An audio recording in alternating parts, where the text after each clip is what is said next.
జై శ్రీమన్నారాయణ. ఈరోజు మనం ధర్మపదం గ్రంథములోని చాప్టర్ 5 విభాగము 112.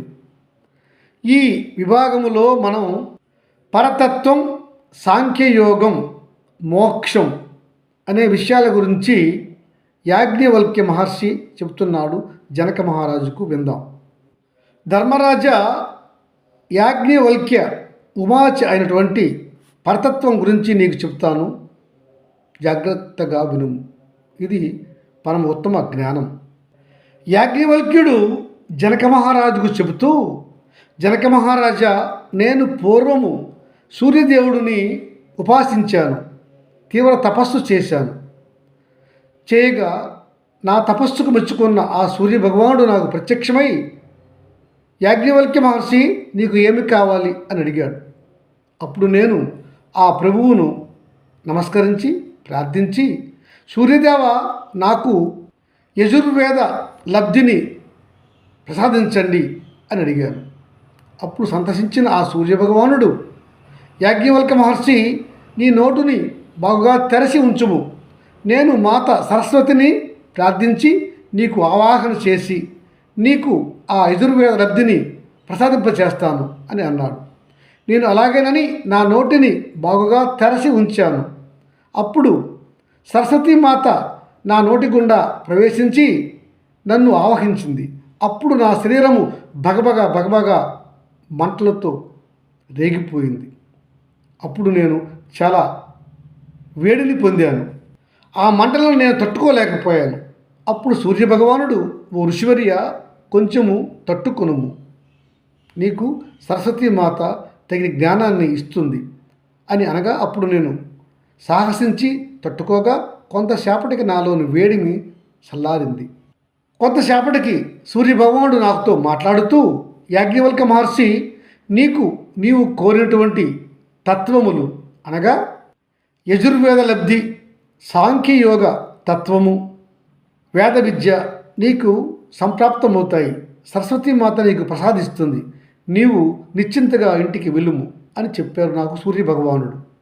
అప్పుడు నేను సూర్యభగవానుడిని, సరస్వతీమాతను ప్రార్థిస్తూ ఇంటికి వచ్చి తిని, అప్పుడు నేను గృహాన్ని చేరుకున్న తరువాత ఓంకార అధిష్టానంగా ఉండగా అచ్చులు హల్లులతో కూడిన అక్షరమాలతో సరస్వతీమాత నాకు ప్రత్యక్షం అయింది.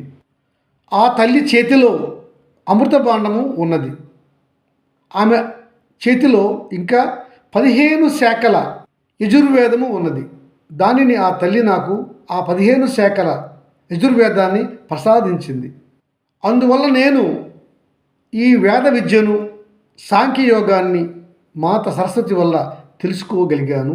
దానినే నేను నా శిష్యులకు అందరికీ నేను బోధిస్తూ ఉన్నాను. రాజా, విశ్వము వరుణుడు, జ్ఞానము తపస్సు సూర్యుడు, ఇవన్నీ కూడా అవ్యక్తమైనటువంటి ప్రకృతి. అవిశ్వము మిత్రుడు, జ్ఞేయము, అతపస్సు అసూర్యుడు, ఇవన్నీ కూడా పురుషుడే. అలాగే విద్య, వేద్యము, అచలం అనేవి కూడా పురుషునికి పర్యాయ పదాలు. రాజా, వేదార్థ చింతన వల్ల క్షర అక్షర తత్వాల వివేకం కలుగుతుంది. వీటిలోని క్షరతత్వాన్ని విడిచిపెట్టి అక్షరతత్వాన్ని గ్రహించాలి పురుషుడు. అది కూడా నిష్ఠా జ్ఞానంతో మాత్రమే స్వీకరించాలి. 25వదైనటువంటి తత్వము అక్షరతత్వం. దానిని ఉపాసిస్తే నిర్మలమైన క్షరాతీతమైన కేవలత్వం సంప్రాప్తమవుతుంది. దాని వలన మాత్రమే 26వదైనటువంటి పరమపదము, పరతత్వము సాక్షాత్కారమవుతుంది. అప్పుడే ఆ పురుషునికి తాదాత్మ్యం కలుగుతుంది. జనక మహారాజా, ప్రకృతిని పురుషుడిని వేర్వేరుగా చూడుట సహజమే, సమంజసమే. కానీ రాజా, పురుషుడు పురుషోత్తముడు వేరువేరు కాదు. అంటే పురుషుడు వేరు, పరమాత్మ పరాత్మ బ్రహ్మము వేరు కాదు. పురుషుడు పరమాత్మ ఒక్కటే. అనగా 25వ తత్వానికి చేరుకున్న జ్ఞానముతో గల జీవునికి అంటే పురుషునికి ఆ పైన 26వ తత్వంలో ఉన్నటువంటి పరమాత్మకు భేదము లేదు అని తెలుసుకోవాలి. జీవుడు లేదా పురుషుడు తనను తాను తెలుసుకొని జ్ఞానంతో పరమాత్మను తెలుసుకోవాలని ప్రయత్నించి తెలుసుకోగలిగితే అతడే పరమాత్మ, అతడే పురుషోత్తముడు.